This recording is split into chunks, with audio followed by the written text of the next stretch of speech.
Mataji, shall we start recording?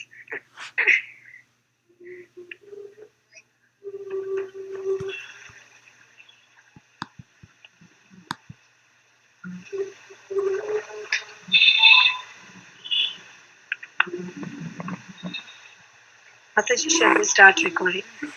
The recording has started. Welcome to the December conference call. Today we are very fortunate to have His Grace Baladev Prabhuji on the topic Srimad Bhagavatham 4.24.7. Hare Krishna Prabhuji, are you present in the call, Prabhuji? Hare Krishna. Hare Krishna Prabhuji. Thank you very much, Prabhuji. Dandvat Pranam. All glories to Srila Prabhupada, all glories to Guru Maharaj. Thank you very much for giving your valuable time and association to us this morning and enlightening on this topic. I now hand over the call to you, Prabhuji. Thank you, Hare Krishna. Hare Krishna. Thank you all of you for joining for this Bhagavatam class on the conference call. My great fortune to be with all of you, taking an association on the call. I was ordered to speak on this beautiful verse from the 4th canto, 24th chapter of the Srimad Bhagavatam. Verse is 17. I'll recite the verse first, then take the translation and purport, and then discuss something on this verse. Om Namo Bhagavate Vasudevaya. Om Namo Bhagavate Vasudevaya. Om Namo Bhagavate Vasudevaya. Sangama khalu viprashe Shive neha shaririram Durlabho munayo dadhyur Asangadyam abhipsitam. Translation and purport by His Divine Grace, A.C. Bhaktivedanta Swami Srila Prabhupada. Translation. The great sage Vidura continued, O best of the Brahmanas, it is very difficult for living entities engaged within this material body to have personal contact with Lord Shiva. Even great sages who have no material attachments do not contact him despite their always being absorbed in meditation to attain his personal contact. Purport. Since Lord Shiva does not incarnate himself unless there is some special reason, it is very difficult for an ordinary person to contact him. However, Lord Shiva does descend on a special occasion when he is ordered by the Supreme Personality of Godhead. In this regard, it is stated in the Padma Puran that Lord Shiva appeared as a Brahmana in the age of Kali to preach the Mayavad philosophy, which is nothing but a type of Buddhist philosophy. It is stated in Padma Puran, Mayavadamachachastram prachannam bodhamuchyate Mayyeva vihitam devi kalo brahmana murtina. Lord Shiva, speaking to Parvati Devi, foretold that he would spread the Mayavad philosophy in the guise of a sannyasi Brahmana just to eradicate Buddhist philosophy. This sannyasi was Sripad Shankaracharya. In order to overcome the effects of Buddhist philosophy and spread Vedanta philosophy, Sripad Shankaracharya had to make some compromise with the Buddhist philosophy, and as such, he preached the philosophy of monism, for it was required at that time. Otherwise, there was no need for his preaching Mayavad philosophy. At the present moment, there is no need for Mayavad philosophy or Buddhist philosophy, and Lord Chaitanya rejected both of them. This Krishna consciousness movement is spreading the philosophy of Lord Chaitanya and rejecting the philosophy of both the classes of Mayavadi. Strictly speaking, both Buddhist philosophy and Shankara's philosophy are but different types of Mayavad dealing on the platform of material existence. Neither of these philosophies has spiritual significance. There is spiritual significance only after one accepts the philosophy of Bhagavad Gita, which culminates in surrendering unto the Supreme Personality of Godhead. Generally, people worship Lord Shiva for some material benefit, and although they cannot see him personally, they derive great material profit by worshipping him. Om Jnanatimirandhasya Jnananjanashalakaya Chakshurunmilitam Yena Tasmai Shri Guruve Namaha.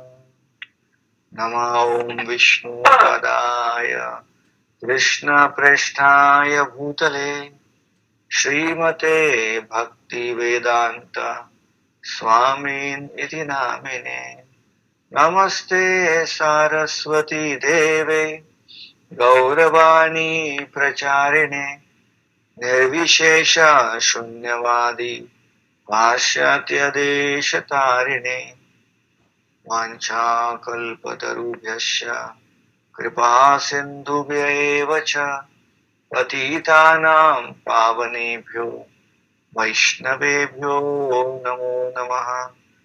Jaya Shri Krishna Chaitanya Prabhu Nityananda Shri Advaita Gadadhar Shivasadi Gaura Bhakta Vrinda Hare Krishna Krishna Krishna Hare Hare Hare Rama Rama Rama Hare Hare. Translation once again. The great sage Vidura continued, O best of the Brahmanas, it is very difficult for living entities engaged within this material body to have personal contact with Lord Shiva. Even great sages who have no material attachments do not contact him, despite their always being absorbed in meditation to attain his personal contact. Sorry. Hare Krishna. So today in this beautiful verse, where Srila Prabhupada is speaking a very brilliant purport, in our discussion today we will cover three subject matters. First is we will cover a topic of intervention of devotees in our life, spiritual life. Second, we will cover how Lord Shiva is a topmost devotee, an example of a Mahajan to be followed by all of us. And lastly, we will speak on the aspect of Lord Shiva preaching the Mayavad philosophy and how Srila Prabhupada says that the Mayavad philosophy as well as the Buddhism philosophy is no more relevant in this age. So, taking the first topic of intervention of devotees in our life, I recollect a very beautiful verse from the Vishnu Puran. It is also quoted by many acharyas as well in the commentary. Sadhu Sangha, Sarva Shastra Kohe, Lava Matra Sadhu Sangha, Sarva Siddhi Hoy. This verse says that just by Lava Matra Sadhu Sangha, a moment's association of great Vaishnavas, sadhus, what happens? Sarva Siddhi Hoy. We can achieve the highest perfection of human life, and that is Krishna consciousness. So this is how powerful the association of a sadhu is in our life. We have seen that most of the devotees in Krishna consciousness, we have all come into Krishna consciousness because of the intervention of some devotee in our life. Without devotee's intervention, we just cannot connect ourselves to Krishna consciousness. We hear so many beautiful bhajans being sung by our acharyas. One I recollect very fondly, where it is mentioned, Krishna se tomara, Krishna dite para, Tomara Shakatiya che. Yeah, here it is mentioned, Krishna se Tomara. Krishna is the property of great Vaishnavas.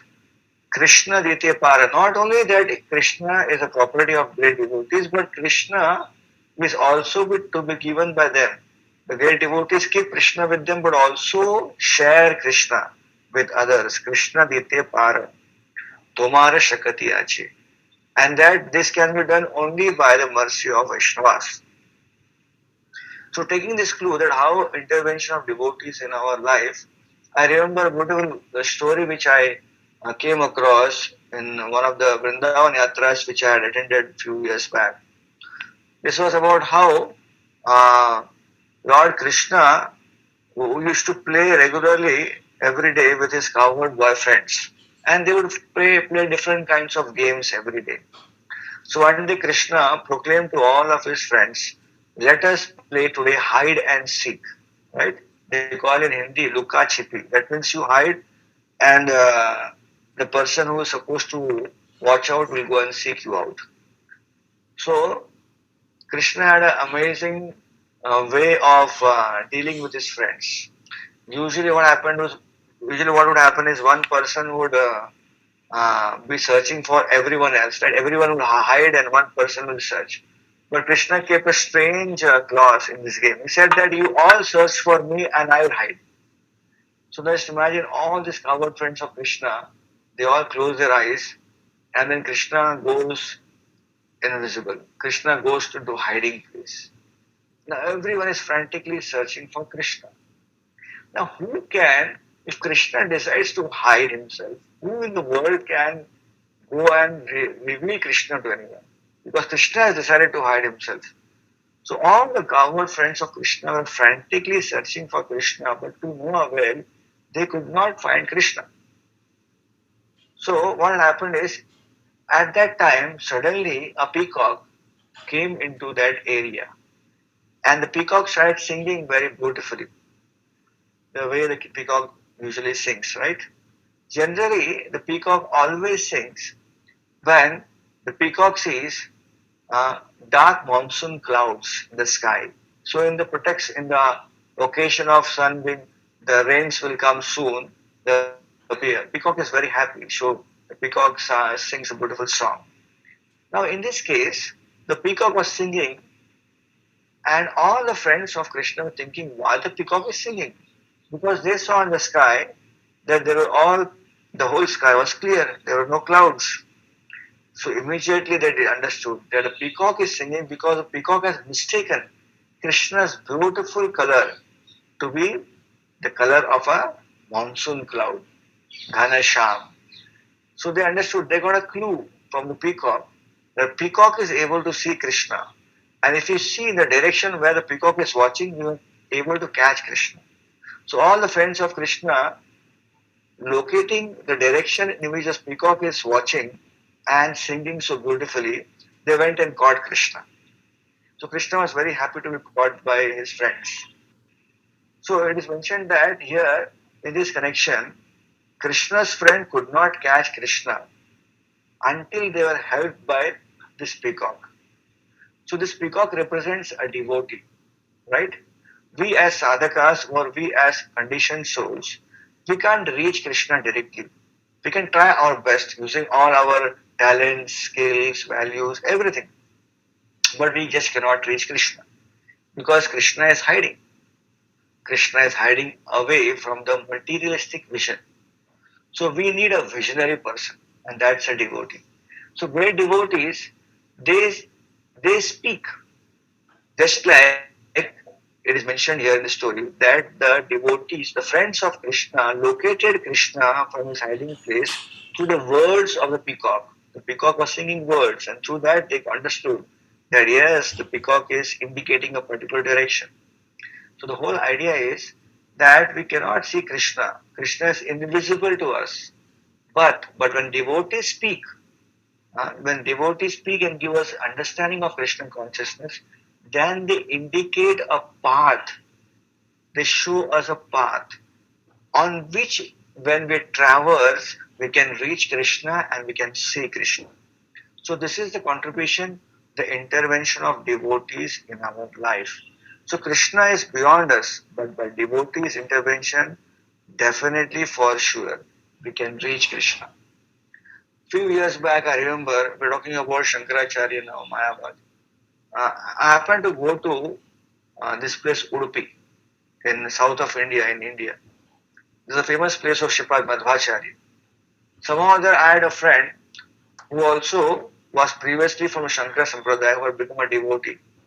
So we decided that let us go to Sringeri. Sringeri is the headquarters of Shankara philosophy, Mayavad philosophy. Sringeri Mutt also is close by to Udupi Mutt. So we went on a venture. We went and together and we climbed the hill. On the hilltop there is Sringeri Mutt, beautiful temple of Shankaracharya and the different upasanas he has got.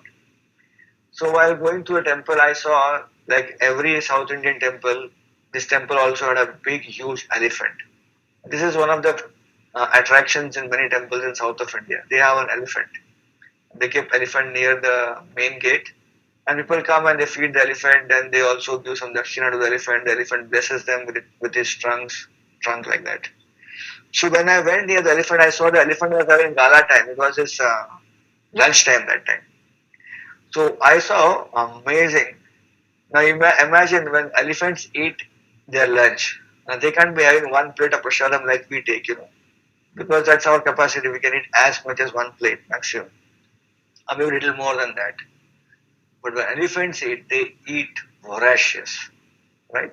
So I saw that the person who was taking care of elephant, he had prepared a huge amount of laddus, as big as a football, and that laddu was made of some hay and mixed with some jaggery, kind of a very tasty thing. So all those laddus as big as a football, very heavy.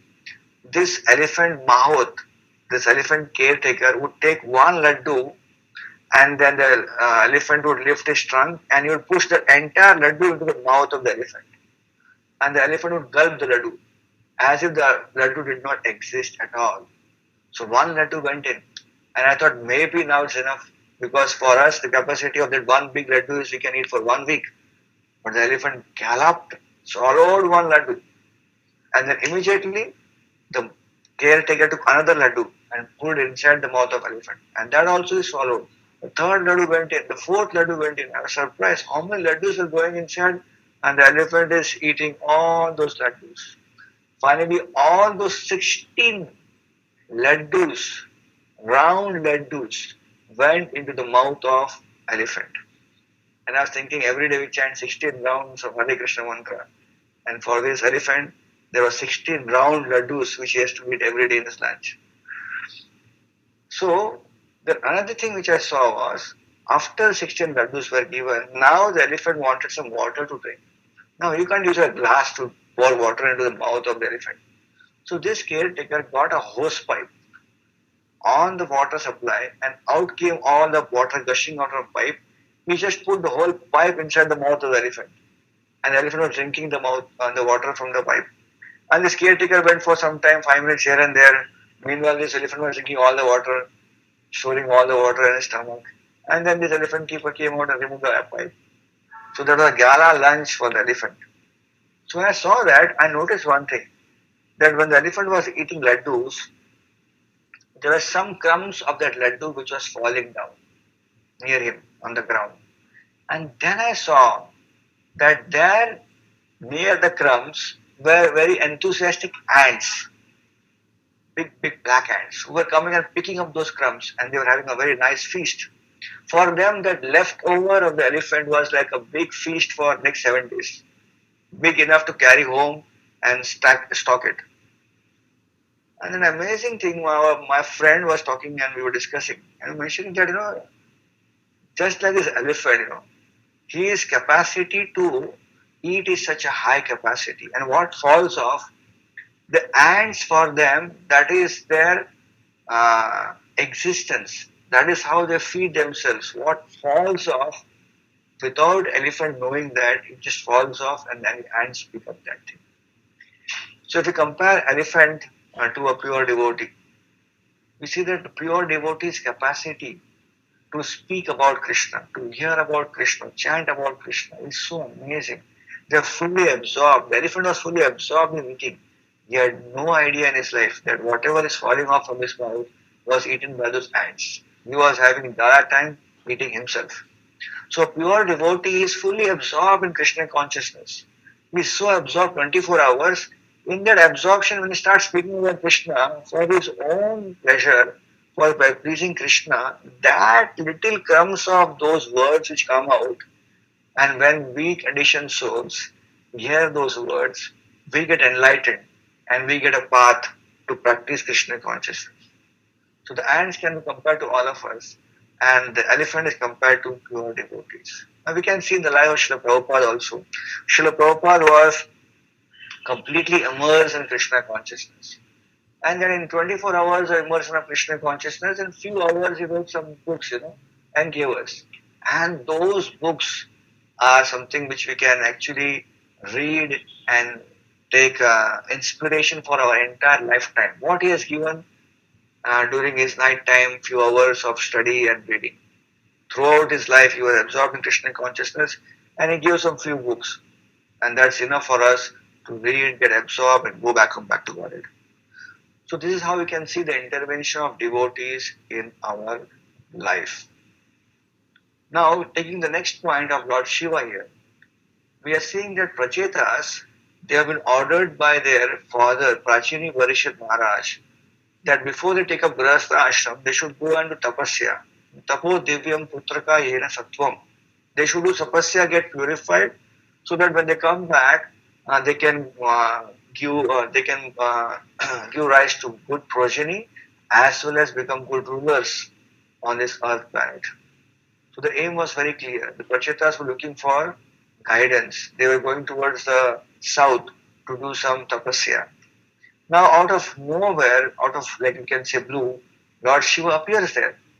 They had not called for Lord Shiva, but because they had a very strong feeling of wanting Krishna in their life, so when Krishna sees someone is very sincerely approaching him, Krishna arranges a very sincere, great Vaishnava to come and intervene in your life and bring you to Krishna, which is your desire. As Prabhupada always would say, when you by Krishna's mercy you get Guru, and then by Guru's mercy you get Krishna, like that. So Lord Shiva, he was the one who came into the life of these wonderful 10 devotees, 10 brothers, Prachetas. So the very lake where they approached to do tapasya and go inside the lake, from that Sarovar Lord Shiva came out and gave beautiful instructions to them in the form of Rudra Gita. And then after that, understanding the essence of Krishna consciousness from Lord Shiva, then the Prachetas went inside the lake, and in the lake they were worshipping Krishna in the methodology as explained by Lord Shiva. And then we know, as we go ahead in this chapter, we'll realize that how they achieved Krishna by this wonderful intervention of Lord Shiva. So we find here that Lord Shiva is always eager to speak about Krishna. Therefore, in the Shastras, it is mentioned, Vaishnavanam yatha Shambhu. Of all Vaishnavas, Lord Shiva is the best Vaishnava. Why is the best Vaishnava? Because Lord Shiva is completely virakta, renounced. He is not attached to anything material.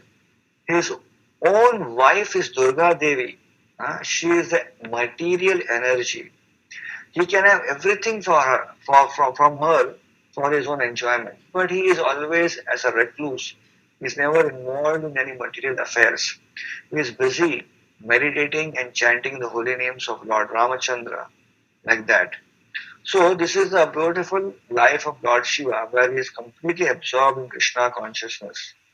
Now, as we know, we have 4 sampradayas which Lord Krishna has given us, through which we can take our Krishna consciousness teachings. There is Brahma Sampradaya, from where, in which we all belong to, ISKCON society comes in. Then there is Kumar Sampradaya. The 4 Kumaras were given knowledge by Lord Krishna. Then there is Shri Sampradaya. Sorry. Lakshmi Devi was given knowledge by Lord Narayan. And then the fourth one is Rudra Sampradaya. Lord Shiva received this knowledge from Lord Krishna. So Lord Shiva is also the founder of Rudra Sampradaya, and through that Sampradaya, he always instructs pure devotional service. Now, one time Lord Shiva, as we all know from Bhagavatam, is so compassionate that he got involved voluntarily in the Samudra Manthan Leela, the churning of the ocean of milk. The whole demigods were gearing up to get nectar. The demons wanted nectar, the demigods wanted nectar. But Lord Shiva was aloof from that because he was already relishing Krishna's nectar. However, when the first thing came out, that is halahal, poison, then all the demigods were worried. They did not know what to do.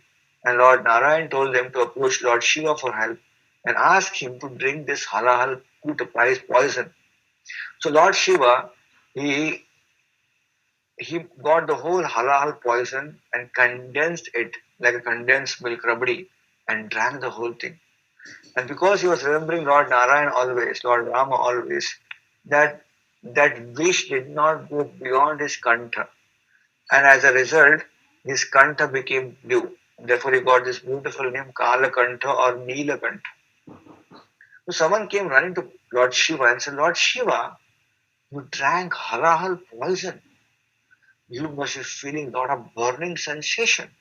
You must be feeling pain because you condensed the whole poison, deadly poison, and drank it. But however, I see Lord Shiva, you are smiling. You are not in pain. Why is it so?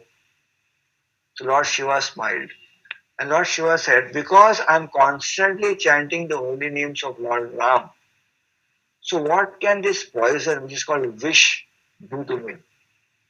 So he mentioned a beautiful point. Wish is poison and Lord Ram's name is antidote. When you get both of these words together, wish and Ram, it becomes Vishram. Vishram also means rest. Or Vishram can also mean Shanti. A person is at peace, resting in peace.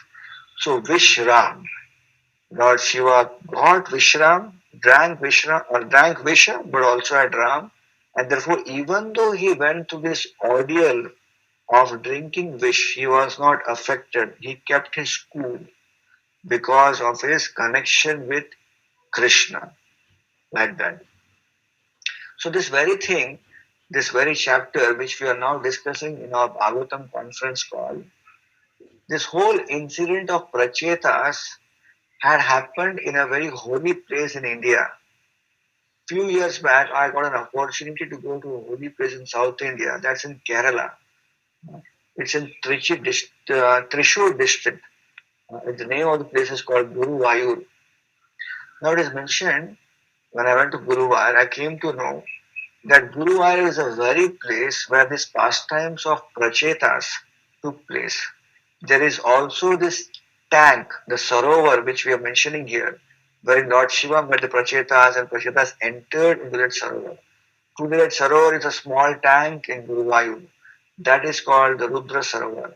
In that Sarovar, Lord Shiva always resides and is always chanting the holy names of Lord Ram. So he invited Prachetas to also stay in that lake and practice Krishna consciousness. Now question may come that how come this place became Guruvayur?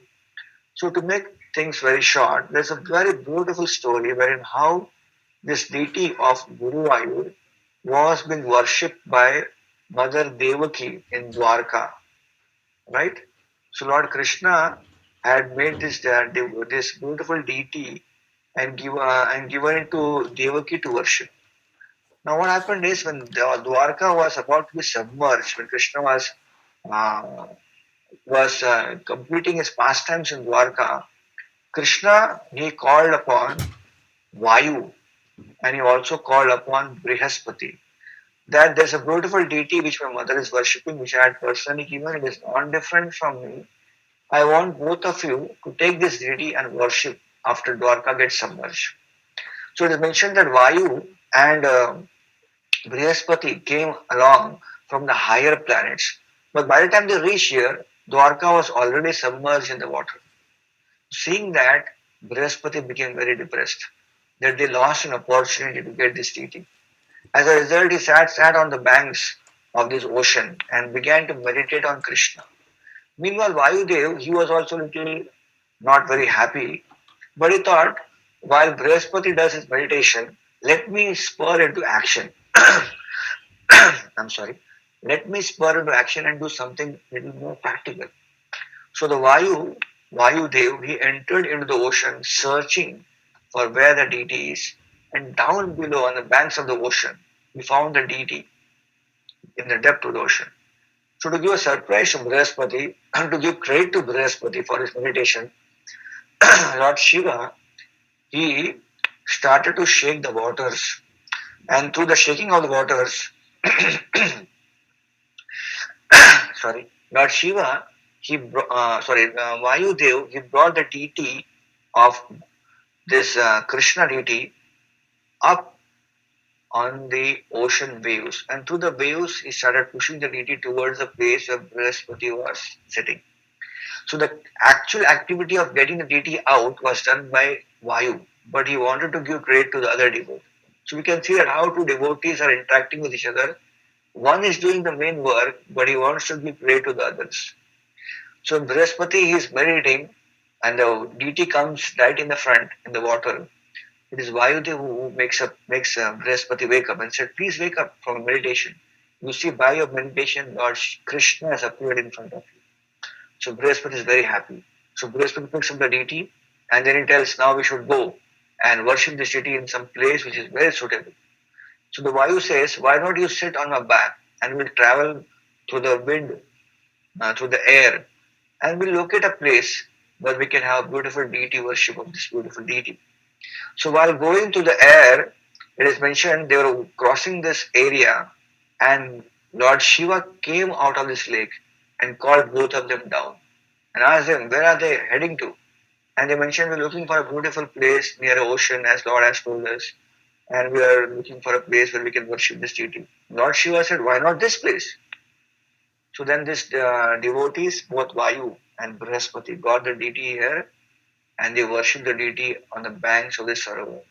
And because it was worshipped by Vayu and worshipped by Brihaspati, who is the guru of demigods, the deity got the name Guru Vayu, Guru Vayur Appan, like that. So, taking the whole thing more ahead, it is mentioned Lord Shiva later came as Shankaracharya, as the Prabhupada mentions in the purport. He preached the Mayavad philosophy because that was the desire of Lord Krishna. Lord Krishna wanted to kick out the Buddhism philosophy. So Lord Shiva was sent to do this urgent, tatkal work of removing Buddhism by using Mayavad philosophy. So Lord Shiva was traveling all around. So one day he was traveling, and it is mentioned that he traveled around this place of Guruvayurappan.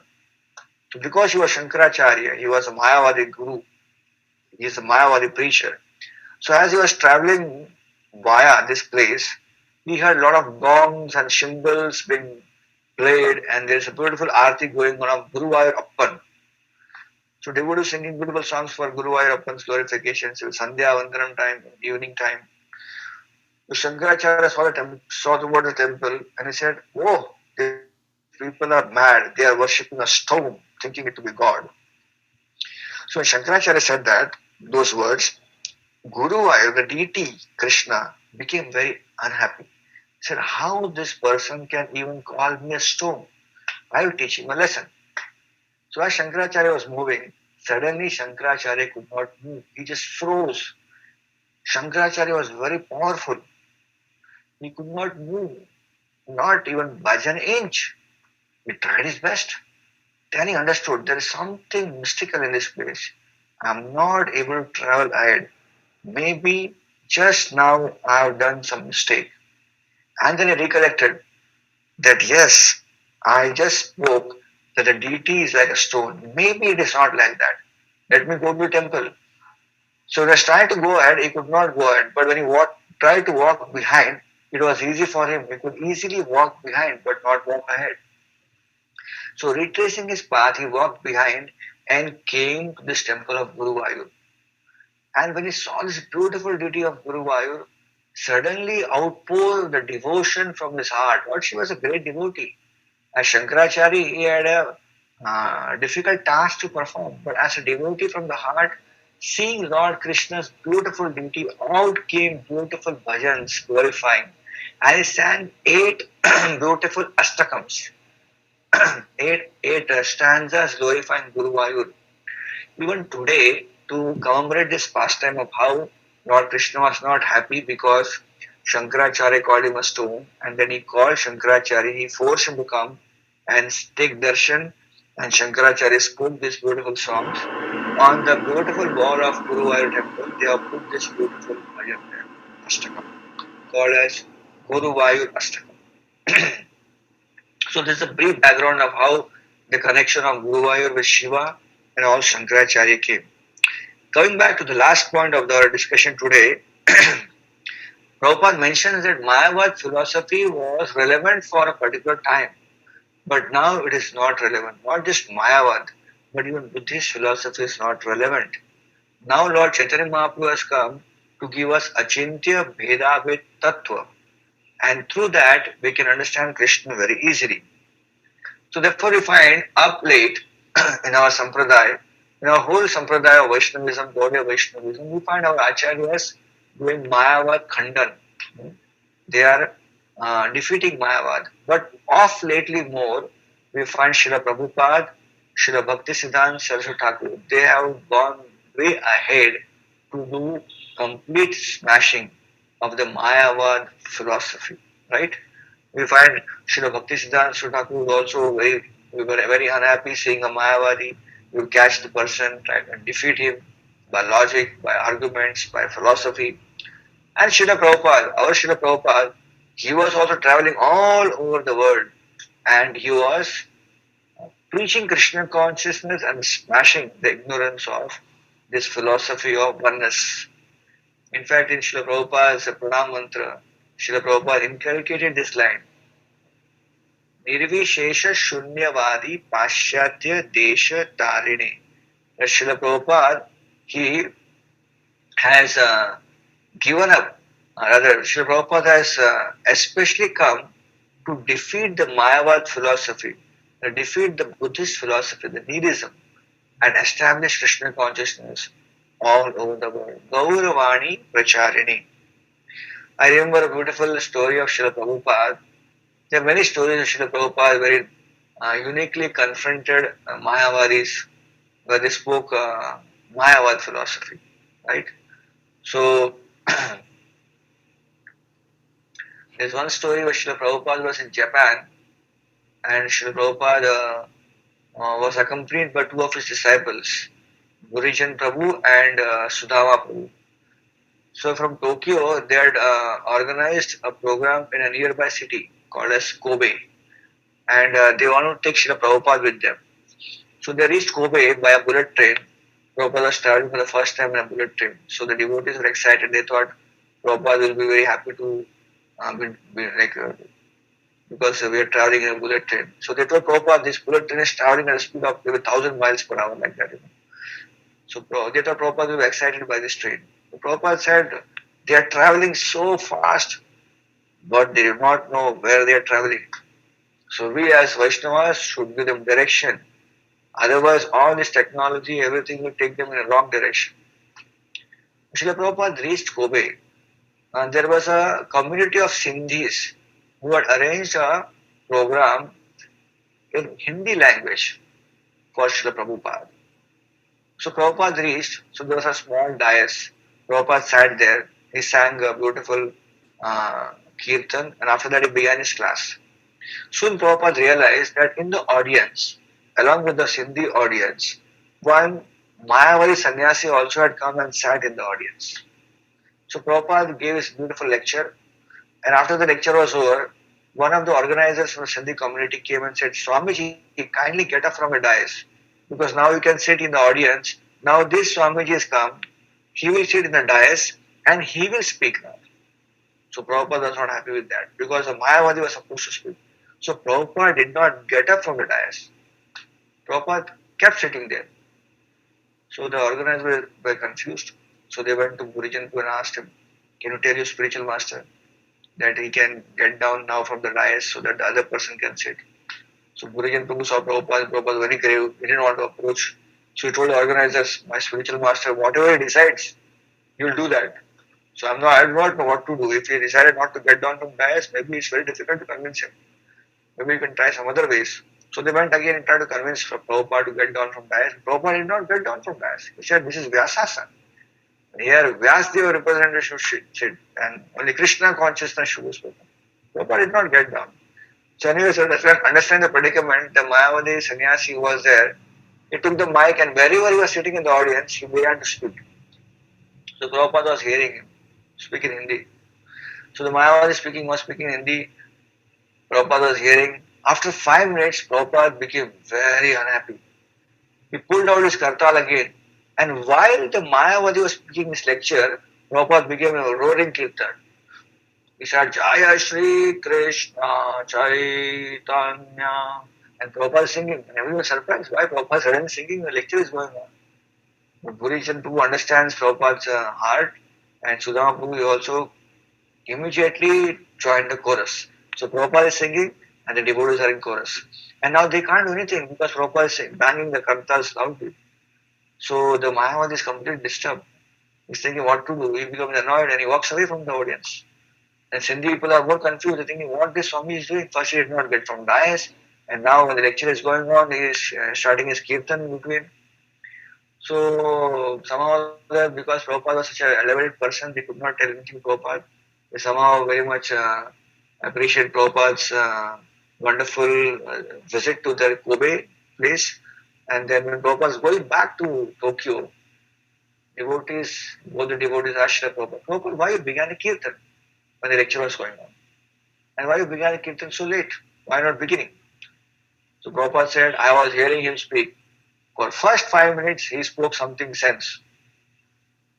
But after 5 minutes, he began to speak Mayavad. How can I tolerate Mayavad?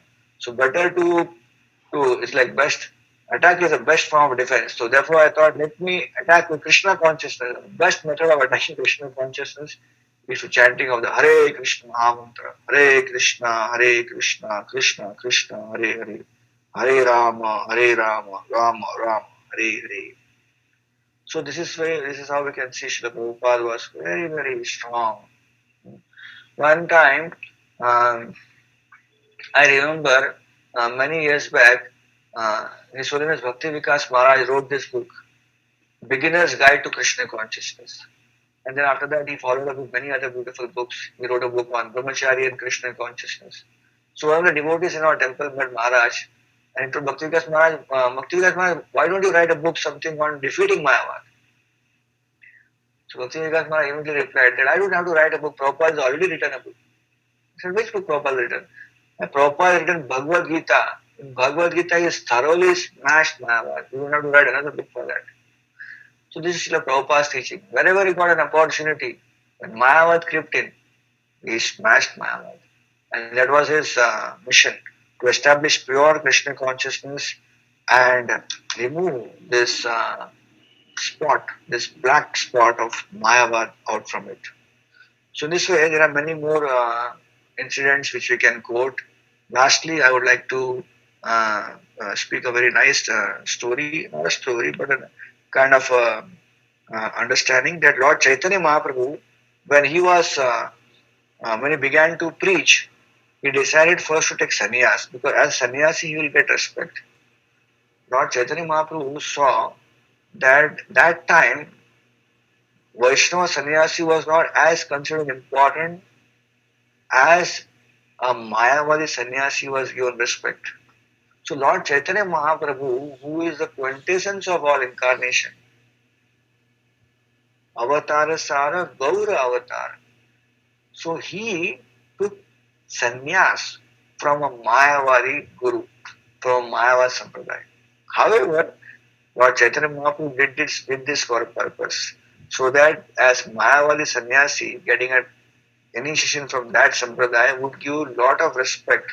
People would bow down to Chaitanya Mahaprabhu and Chaitanya Mahaprabhu then can preach to even great personalities, great elite scholars and very, very important people, dignitaries. And we can see that how Chaitanya Mahaprabhu took sannyas, but did not take the sannyasi name, kept the brahmachari name. And then he kept Shikha also, which is actually not there in Mayavad Sampradaya. He kept Shikha, but he carried Ekadanda. However, Lord Nityananda, to understand the heart of Chaitanya Mahaprabhu, broke that one danda and made it into three danda. So we can see that Chaitanya Mahaprabhu, he, for a strategy purpose, took sannyas from Mayavad Sampradaya. However, as soon as he became a sannyasi and began to preach, one of his favorite quotations were Mayavadi Bhashya Sunile Hoy Sarvanash. So sometimes we see that Krishna also uses Mayavad philosophy for a purpose. So in this case, Lord Shiva was given a task to become a Shankaracharya. Lord Krishna told him to become a Shankaracharya and remove the Buddhist philosophy through a Vedic philosophy. Buddhist philosophy is not from the Vedas. So a Vedic philosophy which looked like a Buddhist philosophy. It's like a covered atheism. So that philosophy was preached, and again people's attention, people were again brought back to Vedas by Mayavad philosophy. Shankaracharya's main purpose was to bring people who had gone away from the Vedas. Buddhism had taken people away from the Vedas, bring them back to the philosophy of Vedic life. However, to make things look similar, he preached the philosophy of impersonalism from the Vedas. But that was a strategy. As Lord Chaitanya Mahaprabhu took sannyas as a strategy. But after sannyas, then what happened? He actually preached Krishna consciousness. He converted Prakashanand Saraswati and Sarvam Bhattacharya, great Mayavadi scholars, and made them into pure devotees. Similarly, Lord Krishna also arranged Shiva to become a Shankaracharya and preach Mayavad. But after the work was done, then he sent all the relevant Vaishnavacharyas like Ramanujacharya, Madhvacharya, and finally, to make it all better, icing on the cake, Lord himself came as Lord Chaitanya Mahaprabhu to give the highest philosophy to reach the highest goal, Krishna Prem. Hare Krishna. Srila Prabhupada ki jai, Granthara Srimad Bhagavatam ki jai. Do you have any comments on today's lecture, any corrections, any additions devotees can enlighten, or if any questions are there? Hare Krishna Prabhuji, Tandat Pranam. Very, very, very wonderful explanation and the philosophy is explained. Thank you very much. And Prabhupada's pastimes also. Hare Krishna. This is Kamadi Kedasi from Baltimore. Hare Krishna Prabhuji. Tandat Pranam. Thank you, Mataji.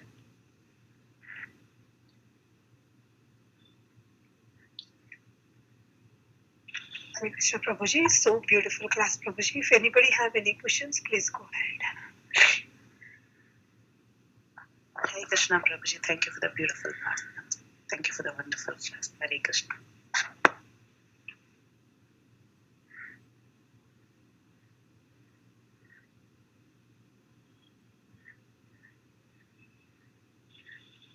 Hare Krishna Prabhuji. Very, very beautiful class, Prabhuji, and very nice stories, Prabhuji. Thank you so much.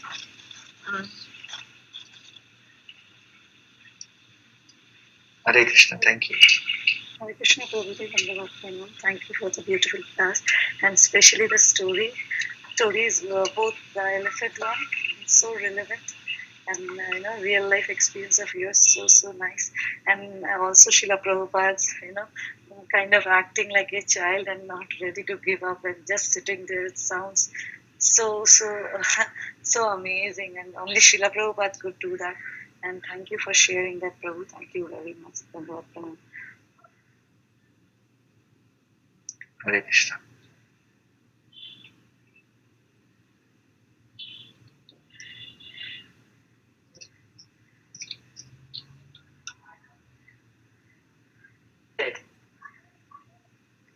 Hare Krishna Prabhuji, I just wanted to say thank you very much for the class, and especially I enjoyed the stories very much, and especially pointing out how Mayavad philosophy is no longer relevant, and that now Krishna consciousness is the most relevant. That's what we need to focus on. I'm very grateful for the story about Srila Prabhupada not getting off of the Vyasasan and starting kirtan, because it's such a good reminder to be fearless and strong in our Krishna consciousness. So thank you very much for that. Hare Krishna. Hare Krishna, Hare Krishna.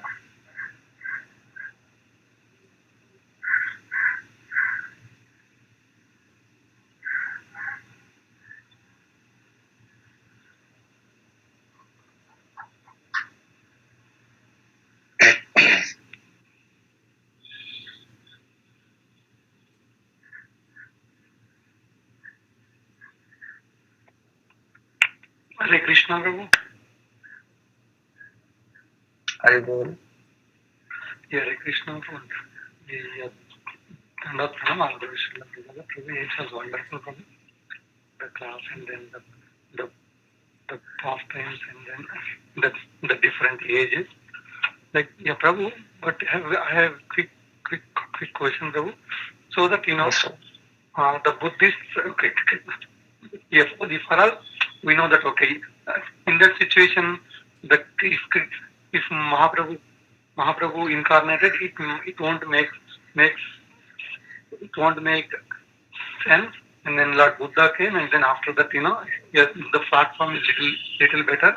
And then the Shankaracharya came, and then Lord Mahaprabhu came. So yeah, for us, we know all these contexts, but for us, we go outside, right? We cannot tell them that, okay, this is not the age of Shankaracharya, so this is the age of the Mahamantra. Can you please elaborate on that, how we can go out and then tell them that, yeah, it's still some of them are the very strong, I agree with followers of Shankaracharya. Yeah, especially even now also Mayavad philosophy is relevant. Relevant means like it is also still practiced. I would say today in this age, while Mayavad philosophy is been seen everywhere, hardly people know actually the depth of this philosophy, depth of this philosophy. Then you find many temples in South India or Lord Shiva temples. People are calling themselves as followers of Lord Shiva, followers of impersonal philosophy. But many of them don't actually know what is impersonal philosophy or it means. In general, people think that everything is one, God is one. So that's a vague definition which people without knowing have been following that definition. However, we find that many of our devotees who have come to Krishna consciousness, especially who are in the land of India, especially in South India, I would say, that many of them are followers of Lord Shiva. And they are also into this kind of philosophy, everything is one. But when they came in touch with Krishna consciousness, either in the form of prasad or kirtan, or in the form of the association of devotees, our devotees are so nice, so caring, you will find that how a person who is into Mayavad philosophy, either very in depth or very shallow, whatever you call it, they all are looking for some care and love and attention.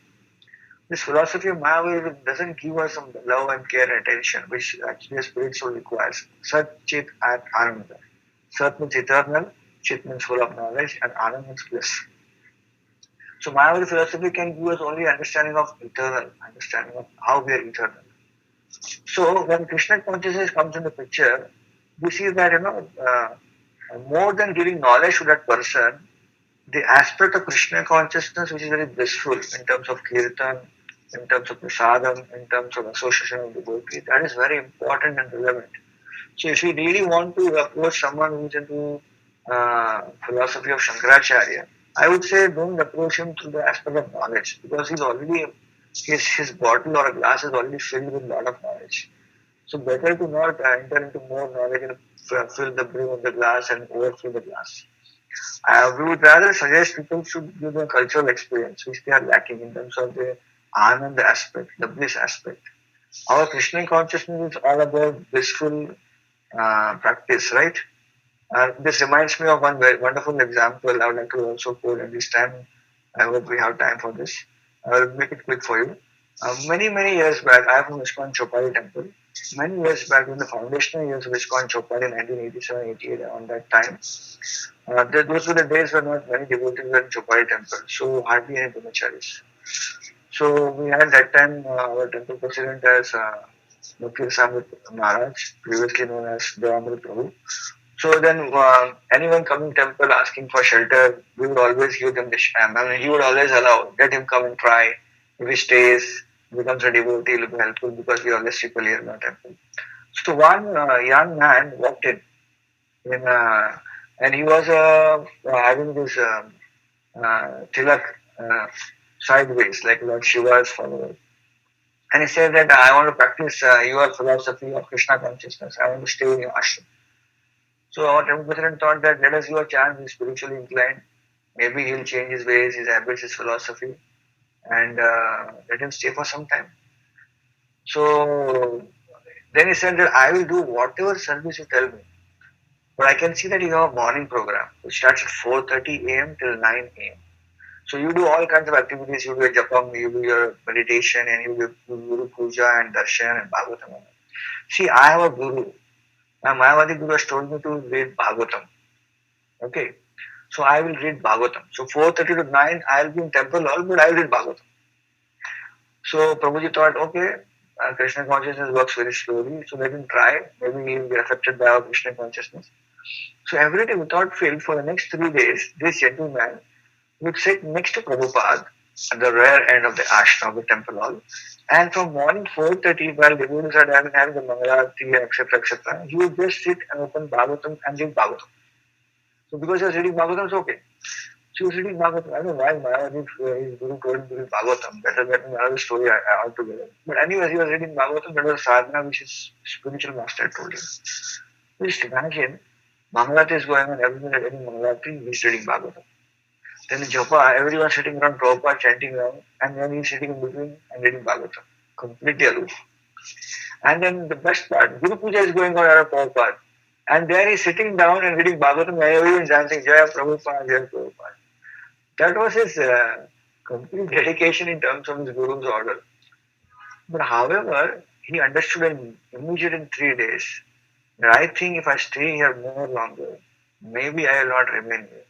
Maybe I'll join here only. I will not able to continue with my philosophy of Shankaracharya. But however, he understood that what process he was following was good, but the process of Krishna consciousness was far better. So as he was leaving on third day, he met the president, temple president, and told him that I'm very, very thankful that you allowed me to stay for 3 days. I don't want to stay any more longer because I feel I will overpowered by your process. But I tell you one thing very clearly, that your Krishna consciousness process is a very blissful process, which I can see when I saw you attending Mangalarti, chanting Japa, attending Guru Puja. I saw all of you that your Krishna consciousness process is very blissful, and you guys are already into it. You are experiencing that bliss. Saying so, he went away.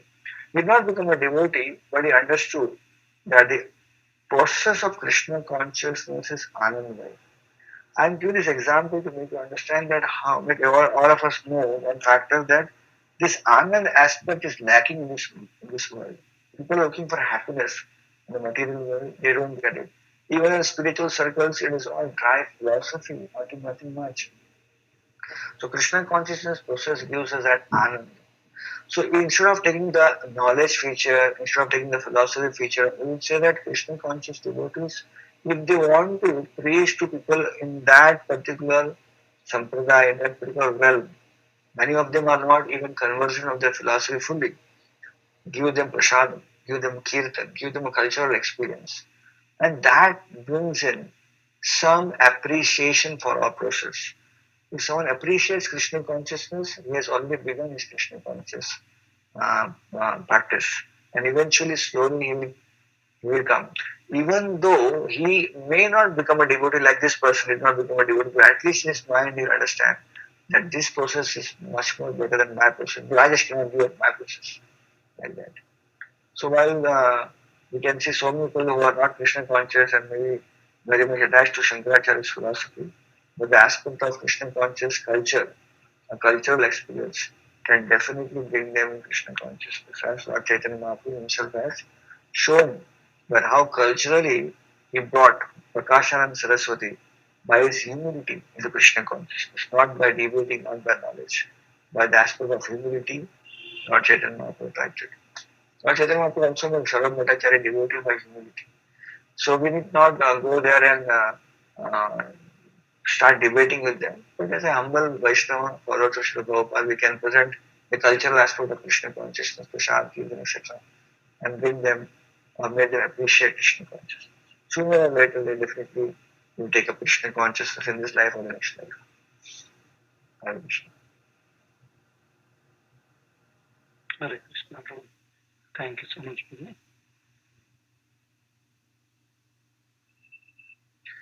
Hare Krishna, any other questions or comments?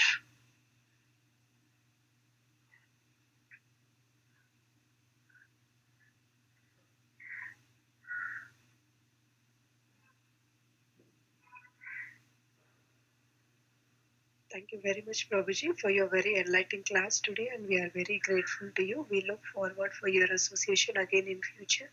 If nobody have any questions, we can end the call here. Hare Krishna, thank you all of you. Let's play our obeisances to Prabhuji and all the Vaishnavas. Vancha Vancha kalpatarubhyasya kalpatarubhyasya kripa sindhubhyascha patitanam patitanam pavanebhyo vaishnavebhyo Vaishnavibhyo Ananta Koti Srimad Vaishnava. Bhagavatam ki jai, Srila Prabhupada ki jai, His Grace Prabhuji, and the Prabhuji ki jai. Hare Krishna. Thank you. Hare Krishna. Thank you, Prabhuji. Thank you. This session is no longer being recorded. Thank you, Prabhuji. Hare Krishna.